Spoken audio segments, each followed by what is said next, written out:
चलिए शॉर्ट में हम हाइट एंड डिस्टेंस का एक बहुत ही इंपॉर्टेंट क्वेश्चन समझने वाले हैं। आपको क्या कहा गया है कि हमारे पास दो पॉइंट्स हैं प्योर क्यू, जो कि x और y की दूरी पे हैं।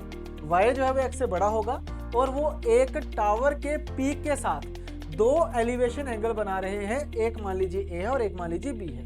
आपको कहा गया है दोनों एंगल एक दूसरे के क्या है, कॉम्प्लीमेंट्री हैं। तो बताइए हाइट की वैल्यू कितनी रही होगी। तो इस सवाल को हम किस तरीके से करेंगे, अगर मैं एक एंगल को a मान लेता हूँ और दूसरे एंगल को अगर मैं b मान लेता हूँ, तो अगर आपसे मैं पूछूं कि बताओ tan a कितना होगा, तो आप कहोगे tan a का वैल्यू रहेगा हमारे पास h/x और tan b कितना होगा हमारे पास, tan b हो जाएगा हमारे पास जी h/y।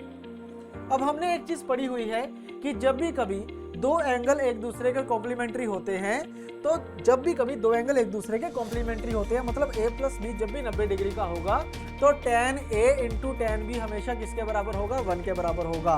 तो अगर मैं इन दोनों को मल्टीप्लाई करता हूं तो h/x मल्टीप्लाई बाय दूसरी तरफ क्या आएगा h/y, ये किसके बराबर हो जाएगा, 1 के बराबर हो जाएगा। तो यहाँ से h² का वैल्यू निकलेगा जी हमारे पास xy और हमारे पास हाइट कितनी आ जाएगी, √xy। आई होप आपको ये सवाल अच्छे तरीके से समझ आया होगा। अब इसी टाइप के ऊपर एक सवाल का आंसर आपने कमेंट सेक्शन में देना है, मैं चेक करूंगा कि कितनों ने सही उत्तर दिया है। धन्यवाद।